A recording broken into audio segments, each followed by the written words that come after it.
Well, it's been a busy international window when it comes to championship managerial changes, hasn't it? We've got our second of the week and our third of the season as Sheffield Wednesday have got their man. German coach Danny Rohl comes in to replace Xisco Munoz. We're going to talk about the old man, we're going to talk about the new man and what we think Sheffield Wednesday fans can expect. I hope you're looking forward to all of that. It is, of course, the second managerial special from Sheffield Wednesday we've done in a few months. You can find the one we did earlier in the week up in the eye above. Don't forget, if you're new along, we've got championship score predictions every single match day here on the podcast. You can find that playlist up in the eye above, as well as our pre-season predictions too. But we are going to talk today about everything on and off the pitch with Sheffield Wednesday, because of course it's been a very turbulent start to the season.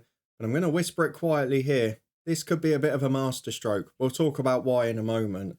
Let's start though by reflecting on the old man, because Xisco Munoz was only here for 10 championship games. We're only 11 into the season and he only picked up 2 of their 3 points that they've managed to amass so far.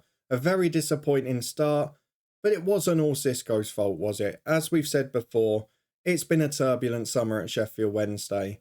From the euphoria of winning the playoffs after that record comeback, which was alluded to by the new man in his press conference today, Darren Moore left the club a few days later with a dispute over contracts and whatever else. But ultimately, all of the momentum sucked out. And most importantly, after finishing the season later than everyone else anyway, 4 weeks wasted in the transfer window while waiting for the new man to come in. That man, Xisco Munoz, a very different type of coach, a very different style of play. And I've got to be honest, as much as a lot of the things weren't his fault, the team certainly didn't seem to be signed with him in mind. They didn't seem to fit his system and the energy levels he would normally require from a team. But I am going to say one negative for Xisco, because of course he didn't win a game. We can't say he did a good job. But one of the things that baffled me, particularly earlier in the season, is how bad they were defensively. Because if you go back at Xisco's sides in previous jobs, we go back to Watford in England even, he has always had a very good team defensively, a well-drilled team, a team that works hard and has high intensity. And albeit sometimes he has relied on individual magic going forward in jobs, and they weren't inspiring here Sheffield Wednesday either, I was definitely a bit concerned about the defensive efforts and surprised negatively by what he was managing to achieve. However, you've got to bear in mind that it is an ageing squad, and we'll talk about some of the problems with that later on. But Xisco, I think it's a brief summary to say, wasn't helped to start with. I don't think any of us thought it was going to be a success. Myself and Craig in the summer both put Sheffield Wednesday in the relegation zone based on what had happened both on and off the pitch during the summer. And during Xisco's tenure, there was very little to argue otherwise on that front. So I think it is a difficult and a very short spell that probably won't be remembered too fondly. But out with the old and in with the new. Danny Rohl is not just a new man, he is the new youngest manager in the EFL. The 34-year-old German coach comes in to take his first managerial role. And in my opinion, this could end up being a very clever deal. However, there are some problems and some potential pitfalls along the way. A first thank you very quickly though to Sheffield Wednesday, because we quite often complain about the long statements announcing a new manager here. Well, this one is 4 very short paragraphs ending with "Welcome to Wednesday, Danny." So you've got to give them credit there. They've either given up because they've done so many of these in recent months, or they've actually just done it properly and said, "Welcome to the club, now focus on the press conference." What we do need to focus on though is Sheffield Wednesday on the pitch, because this is where I have the slight problem and potentially the pitfall with Danny Rohl. I think he's a brilliant coach. You look at some of the people he's worked with Hansi Flick, with Ralph Hasenhüttl, and you look at the styles of play all of those managers have had, and you think, yes, this is going to be an entertaining team, a high-intensity team, a high-pressure team, and a hard-working attacking team. This all looks very promising. However, he is taking over a side that have not won a game in a championship this season, the only one not to. Already 7 points adrift, which at this early stage can easily be caught, but also a side that is not scoring goals and is conceding goals for fun. Not only the fact they're conceding for fun, they're conceding in bunches as well. One of the key things that sticks out looking at this Sheffield Wednesday side in terms of these early season stats is the amount of goals conceded very early and very late in games, and the fact that they're one of the few sides this season in the Championship who on multiple occasions have conceded 2 goals within a 5-minute period, which means they're not just losing a goal, they're losing a game in a space of 5 minutes as well. So this is where the problems come for Danny Rohl. And one of the things I found interesting from his press conference this afternoon is not actually to talk about the German philosophy, the way he's going to play football, the coaches he's worked with. A lot of it was about mentality. And actually a lot of it was about what Darren Moore had done towards the end of last season. And I think that's a really important point here, because you look at the goals being conceded very early and late in games. They're often concentration things. They're often concentration when fatigued later in the game. And the same for keeping your head in your discipline when you concede a goal. So it's very clear that he knows where the problems are here, which is a start to the battle at the very least. Maybe not quite half of it, as the old saying goes, but definitely a start. The second point of this, and in a complete contrast to the other Championship Manager special we did earlier this week, we talked in that one about coming in ahead of a very difficult run of fixtures, which could make it hard for the manager to win the fans over. Well, potentially, Danny Rohl comes in, and if he can give them a bit of momentum and a new manager bounce, it could be the perfect time for it. Because first up next weekend, he's got Watford away, who have had their struggles to score this season and are just outside the relegation zone. They then face one of their fellow promoted clubs from League One in the midweek after, and then they face Rotherham at Hillsborough, who have been abysmal away from home this year. Then sides that have had stuttering starts in Bristol City and Millwall, the uncertainty now of Birmingham after that, and then they go into a trickier run of fixtures, including the likes of Leicester and Norwich and etc.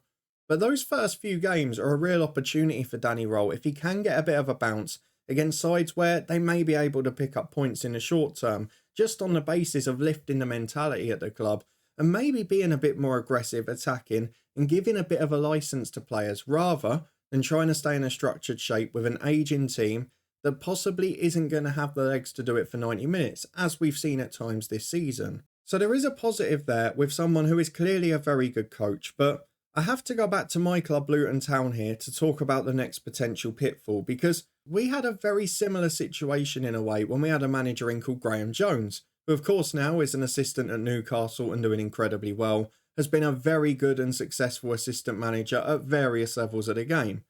However, when he came in as the number one, and we have seen it at times before, there are other examples too, it's not always as easy to just be a coach, because you've got to be a man manager too. And that, for the Danny Rohl side of things, is completely unproven. With Graham Jones, it was the thing that let him down, and it was the thing that cost him at Luton, even though he was clearly a very good coach for the level. And with Danny Rohl, time will tell if that's the case. It is the uncertainty that we all gamble on when someone gets their first managerial job. I do feel for Sheffield Wednesday, it's perhaps a step in the right direction, and certainly a step back towards Darren Moore's style of football, and a football that was exciting Sheffield Wednesday fans on the attacking front-footed side of things. Now, getting fans off their seat is half the battle, but of course the other half, when it comes to Sheffield Wednesday at the moment, is getting them into the stadium, because some of the ticket prices is ridiculous. Some of the statements coming out from Chansiri in recent weeks are ridiculous. I mean, we had a big rant about the fans that came out a couple of weeks ago, going on and on and on about all of the investment he was going to stop and all of the other things. Why don't you buy more shirts? Absolutely stupid. However, it does look like, whether it's sooner or later, Chansiri is eventually going to leave Hillsborough, and it just depends on who the new man's going to be behind the scenes, because that's probably where this club needs stability now. We saw last time Sheffield Wednesday were in a championship, Chansiri's mismanagement off the field actually ended up leading to their relegation. And although they were stable in League One, as soon as they did something brilliantly and got their way out of there, they then shot themselves in the foot again. So I hope this can be the start of a period of stability. As long as Danny Rohl is decent on the man management front, I think he's going to get time, because that is the one thing I will say for Chansiri, Xisco aside, is he has given managers time generally. However, there is one other problem when it comes to this manager, and that is going to be style of play. Not in itself, because I actually really like the style of play. Very high intensity. You're probably going to expect to see a similar team to Hasenhüttl, to Hansi Flick. Always high pressure. And while, as we saw with Southampton and Hasenhüttl, it does lead to the odd big defeat and the tough days, you also get exciting football and a lot of goals, which you can't complain about. For Sheffield Wednesday, goals are a big problem. Only 5 in 11 games, and at times recently, just not looked like scoring. They're 4 without a goal at the minute. They've scored 1 in their last 7 in the league. It has really dried up following the opening few games, where they did manage to get a couple of goals. So that's going to be a big question mark for Danny Rohl. Can he achieve that? And can he pick up points before January when he's able to bring in the type of players that will probably suit him? Because that's the one big problem at the moment with Danny Rohl. You see the style of play that the teams he's been involved at have always played, and you see the players that Sheffield Wednesday have, which largely, with respect to them, some very good professionals, but an ageing squad, not the most high energy squad, and a side that has been struggling late in games at times. And I think, can you do what this manager's going to want you to do? It might be pretty tricky initially. If they can pick up points, get that little bounce before January, and they're in the mix, then they've got a great chance, because this is a proven good coach and he's going to get 3, 4, 5 signings in. We know that for sure. It might not just be as simple as that though either, because of course the free agent market is still open, and for Sheffield Wednesday there will be players about that potentially can be of interest. So I wouldn't rule out 1 or 2 players coming in before the January window. Certainly some legs in the engine room of that team to help Danny Rohl with his style of play. But overall, if you base on his coaching experience, you've got to think that this is going to be a more exciting Sheffield Wednesday side to watch. And given what we've seen so far this season, that can only be a good thing for the fans, particularly at the prices some of the general admission holders are going to have to pay. So hopefully it is onwards and upwards for Sheffield Wednesday. If they give Danny Rohl time, I actually think this is a pretty good appointment. I'm not saying it's going to be enough to save them. I don't know if the team at the moment suits his style. I do look back and think, if you go in terms of managers and what they'd be renowned for, or coaches even, this is a lot closer to Darren Moore and Xisco. And that was our big thing with Xisco in the summer. One, he's coming in after a manager that's generated massive momentum, a very likeable manager, but also a manager that played constant front-footed attacking football and was happy to concede 2 if it meant a chance to score 3. Danny Rohl, you would think, is going to be closer to that based on a lot of the people he's worked with. So I can hope for Sheffield Wednesday fans, whether it's great results instantly or not, hopefully it will be very much improved performances with a lot more attacking intent. But of course, with it being a new manager who's never been in the number 1 seat before, we are all gambling. We don't really know whether this man can be a success or not. If you're a Sheffield Wednesday fan, let me know down in the comments. Do you think he'll be a success in this job? Are you looking forward to having a younger manager? I hate to say it, but a more progressive manager. And do you think you'll see a bit more of the entertaining style you perhaps saw under Darren Moore rather than Xisco? What did you make of Xisco's short tenure as well? Can he be blamed for all the issues off the pitch? Was it just the wrong timing for any manager? Let me know your thoughts on that. If you enjoyed this little chat about the Sheffield Wednesday new man, please do put a thumbs up on the video. If you're a fan of another championship club, you think this gives them a better chance to stay up? Let us know your thoughts down in the comments. If you want to see more from us though, subscribe and turn that notification bell on. We will be back with a special interview in a few days' time before all of the predictions next week. We've got full score prediction videos from every championship match day this season, in addition to every Luton Premier League preview too. You can find those playlists and our pre-season predictions up in the eye above. But thank you very much for watching as always. Good luck to Danny Rohl at Sheffield Wednesday. And hopefully for their fans, and particularly for me as a Luton fan, they'll have a goal or 2 to celebrate next weekend. We'll see you next time for Championship predictions.